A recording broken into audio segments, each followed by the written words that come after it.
খাদান London release, তার সঙ্গে Thailand, তার সঙ্গে আরও বিভিন্ন দেশ। দাদা তো বারবারই এই কথাটা বলছে যে আমরা বিভিন্ন দেশে রিলিজ করার প্ল্যান করছি, কিন্তু খুব সুন্দর একটা সিটি সিনেমা থেকে একটা ইন্টারভিউ এসেছে, পৌশালিদিরাই আগে দেখিয়েছে, শরৎ মিউজিক ভেঞ্চার্স, সেখান থেকেই আগে পাওয়া। আমার কালকে দেখে ওটা হয়নি, কালকে আমি একটা অন্য জায়গায় গিয়েছিলাম, ইনভিটেশন ছিল, সেখানে আমি কোনো ছবি যেহেতু তুলিনি সেহেতু আর আমি সেই জায়গাগুলোর নাম নিলাম না, ফিল্ম রিলেটেড, যাই হোক বাদ দাও। যেটা বলার সেটা হচ্ছে যে এই খাদান ছবিটা না আমার কাছে ইমোশন। আমি বলছি খাদান কোনো সিনেমা না, আমার কাছে একটা ইমোশন। কেন? কারণ দেবদার এত বছর বাদে মাস কামব্যাক। আমরা যে মানে চ্যালেঞ্জের দেবদাকে দেখে বড় হয়েছি, সেই দেবদাকে আবার ফিরে পাওয়া, তো কোথাও গিয়ে খাদান আমার কাছে একটা ইমোশন। যে কারণে খাদানের জন্য আমি যা খেটেছি, আমি অন্য কোনো ছবির জন্য এতটা খাটি না। কারণ ওই যে বললাম, একটা ছোটোবেলা জড়িয়ে রয়েছে খাদানের মতন ছবির সাথে। যাই হোক, তো খাদান ছবিটা যখন একটা এত বড় সাকসেস এনে দিচ্ছে, তুমি আজকে বুঝতে পারছো না, 3 বছর বাদে এর রেজাল্ট বুঝতে পারবে। এটা দেবদা বলেন। তো আমি মনে করি দেবদা বাংলার ক্ষেত্রেও এটাই করেছেন, এমন এমন জিনিসপত্র করেছেন যেটা হয়তো তুমি বা আমি সেই দিনকে বুঝতে পারিনি। মনে হয়েছে দেদার ভাই এত কিছু করার কি দরকার ছিল, ভাই সেফ জোনে করতো, নিজের মতন করতো, ব্যবসা করতো, বেরিয়ে যেত, মিটে যেত, এত ঝামেলা করার কি দরকার ছিল। তো এটাই দেবদা বলছেন যে যে সময় উনি ককপিট করছেন, তিনি এরোপ্লেনে গিয়ে ইয়ে করছেন, মানে অন এয়ার গিয়ে মিউজিক লঞ্চ করছেন। তো এটা উনি সেই সময় করেছেন, যে কারণে আজকে তার ফলটা উনি পাচ্ছেন খাদানের মতন বক্স অফিস দিয়ে।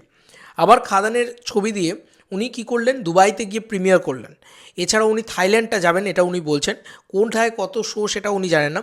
24-25 তারিখ, এই দুটো তারিখ, মানে ফেব্রুয়ারি মাসের 24 এবং 25, ফেব্রুয়ারি মাস বলছি, সরি, জানুয়ারি মাসের, জানুয়ারি মাস তো বেরিয়ে গেছে, ফেব্রুয়ারি মাসেরই বোধহয়, ফেব্রুয়ারি মাসের 24-25 তারিখ করে বোধহয় হবে। আচ্ছা, দাদার ইয়েটাই দেখিয়ে দিই না তোমাদেরকে, সবথেকে ভালো আমি দাদার বাইকটাই দেখিয়ে দিই।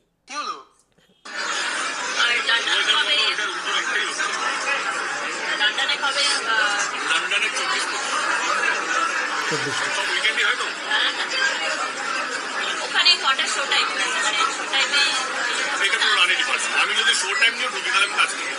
আমি জানি কোথাও যেতে হবে, কোথায় কোথায় যেতে হবে। We are flying to Thailand actually. All Saturday Sunday যাবো। এটা ভালো, এটা বাংলা আজকে লাভ হবে, 3 বছর পর লাভ হবে। আমরা সব করে উই আর নট জাজিং দ্য ফিগার। ওখানে তো কত ইয়ে যেটা বলছো 2017 আবার টার্গেট অফ দেবদা এটা বিশ্বাস করে যে দিস ইজ দ্য প্রসেস, যেখানে আজকে হয়তো লাভ হবে না, কিন্তু 3 বছর বাদে লাভ হবে, এবং আমি এটাকে 200% বিশ্বাস করি। দেখবে এই লাভের গুড়টা আজকে দেবদা তো বানাচ্ছে, তো এই পথটা তো প্রশস্ত করছে, বাংলা ইন্ডাস্ট্রি বাকি সবাই এই লাভের গুড়টা খাবে। কিন্তু সেটা 3 বছর বাদে তারা জাস্ট যাবে, গিয়ে লাভের গুড়টা খেয়ে চলে আসবে, এটাই একটা ব্যাপার। তারা পথটাকে প্রশস্ত করছে না, পথটাকে প্রশস্ত করছে বা পথপ্রদর্শক বা পথটাকে বানাচ্ছে one and only the name, this is not a name, this is a brand, the Deepak Adhikari. এই মানুষটা একমাত্র বানাচ্ছে, ইয়েস, এই পথটাকে বানাচ্ছে। যাই হোক, তো এই মানুষটা না, সিরিয়াসলি বলছি, মানে খাদানকে কোন উচ্চতায় নিয়ে গেল।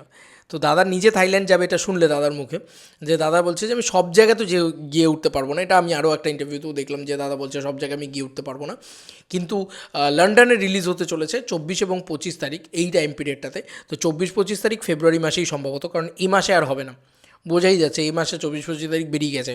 আজ কালকে 29 তারিখ ছিল, তো আজকে 30 তারিখ, কালকে তো 31 তারিখ। দাদা আবার এখানে সিঙ্গেল স্ক্রিন ট্যুরও করবে। তো আমার মনে হয় ফেব্রুয়ারি মাসে, গোটা ফেব্রুয়ারি মাসটা উনি তো প্রিপারেশন নেবেন রঘু ডাকাতে। ইতিমধ্যে এই রঘু ডাকাতের মধ্যেও কিন্তু কিছু সিঙ্গেল স্ক্রিন ট্যুর হয়তো বেঙ্গলে করবেন উনি, ওয়েস্ট বেঙ্গলে। এবং এর বাইরে বেরিয়ে উনি যাবেন যখন, মানে বিদেশে যাবেন যখন, 24-25 তারিখে লন্ডনে যাবেন কিনা আমি জানি না, তার আগে হয়তো থাইল্যান্ডটাও হতে পারে, আই ডোন্ট নো, এক্স্যাক্ট তো জানি না কবে কোথায় কী হচ্ছে না হচ্ছে, তবে থাইল্যান্ডটা দাদা যাবে, এটা দাদা বলেছে। তো দেখা যাক, সেটা আমরা দেখি আর কী জায়গায়, এবং আরও অনেক জায়গায় রিলিজ হবে, আরও অনেকগুলো দেশে রিলিজ হবে, তো সেইগুলোর জন্য ওয়েট করে আছে। দেখো বাংলা ছবি আজকের দিনে দাঁড়িয়ে বিদেশের মাটিতে যে কজন বাঙালি আছে তাদের সবাইকে নিয়ে লড়তে হবে আমাদের, যে ভাই আমরা ছোট নয়, আমরা কম নয়, আমাদের কাছে যে জনসংখ্যাটা আছে না, ওই জনসংখ্যাটা সাউথের কাছে নেই, ওই জনসংখ্যাটা কারুর কাছে নেই।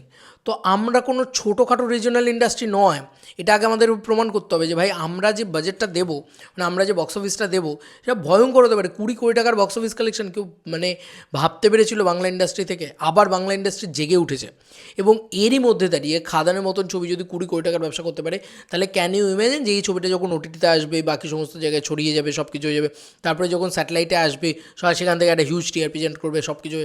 খাদান 2 কী করবে? খাদান 2 তো মিনিমাম 40 কোটি টাকার ব্যবসা করবে ভাই, আমার এটা তো মনে হয়।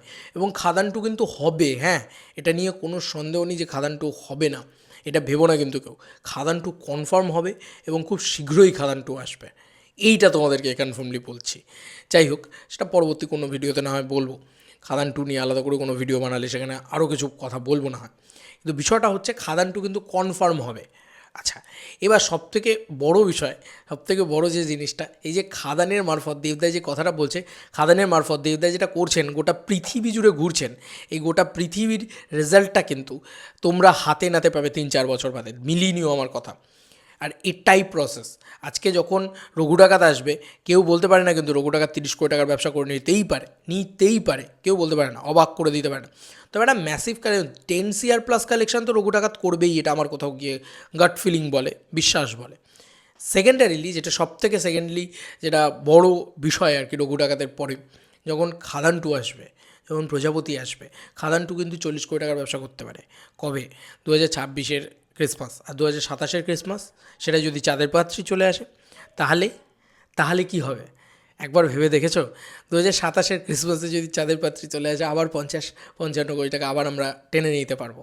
এবং তার পরবর্তীতে দাদার যে স্বপ্ন, আস্তে আস্তে 50 কোটি হয়ে গেলেই তো 70 কোটির দিকে এগোবে, 70 কোটি হলেই 100 কোটি। তো আমি এটা বিশ্বাস করি, this is not a name, this is a brand. এই মানুষটা একমাত্র পারে বাংলা ইন্ডাস্ট্রিতে 100 কোটি টাকার বক্স অফিস কালেকশন নিয়ে আসতে। দেখা যাক না, আমরা প্রচুর লার্জেস্ট বাঙালি রয়েছি, এর জন্য দাদা একটাই জিনিস করছে, সেটা হচ্ছে গোটা দেশের বাঙালিকে এক করা, গোটা পৃথিবীর বাঙালিকে এক করা, এবং সবাইকে বলে যে আপনারা বাংলা ছবি দেখুন, বাংলা ছবিও ভালো হচ্ছে, আমি চেষ্টা করছি সেই ভালো বাংলা ছবিটা বানানোর এবং লার্জার দ্যান লাইফ ওয়াইডার অডিয়েন্সের কাছে পৌঁছানোর। ভাই কোনো মেসেজিং দেখতে কেউ যায় না যারা সিঙ্গল স্ক্রিনে ছবিটা দেখতে যায়। আমি খুব সুন্দর একটা ইন্টারভিউ দেখছিলাম, বিক্রমও বলছিল, মানে ওদের যে ছবিটা আসছে আমার সঙ্গী, সেই ছবিটার প্রমোশনই বলছিল যে দেবদা যেটা করছেন, সিঙ্গল স্ক্রিনে করছেন, সেখানে সিঙ্গল স্ক্রিনে মানুষ 50 টাকা দিয়ে জাস্ট এন্টারটেন হতে চায়, এবং সেই এন্টারটেনমেন্টটা ভরপুর ছিল খাদানের ভিতরে।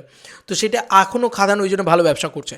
তো এই জিনিসটা দেবদা খুব খুব খুব জোর দিয়েছিলেন যে এন্টারটেনমেন্ট প্যাকেজ, হোলসাম এন্টারটেনমেন্ট। সেই জিনিসটা কিন্তু যে আরও সিঙ্গল স্ক্রিন তখনই বাড়বে যখন খাদানের মতন ছবি আরও হবে, ঠিক আছে, এটা মানতে হবে। তো সেখানে দাঁড়িয়ে দেবদা চেষ্টা করে যাচ্ছেন, একা তো দেবদা করলে হবে না, বাকিদেরকেও করতে হবে, কারণ একটা দেবদা বছরে একটা করে বড় ছবি করতে পারবে। কিন্তু যদি একটা ইন্ডাস্ট্রি ভাবে যে বড় ছবি করব, অ্যাকশন ছবি করব, লার্জার অডিয়েন্সকে কেটার করব, তাহলে কিন্তু বছরে 10টা 12টা 15টা 20টা করে বড় ছবি হতে পারে। দেখা যাক কী হয়।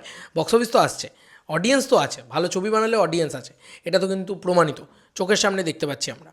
তোমাদের আর কি মতামত এই এন্টার ভিডিওটাকে নিয়ে জানিও কমেন্ট সেকশনে। চলো বন্ধুরা, নতুন কোনো ভিডিওতে দেখা হবে। ভাই খাদান একটা ইমোশন, এবং খাদান ইমোশনটা ব্লকবাস্টার ইমোশন হয়ে গেছে এখন।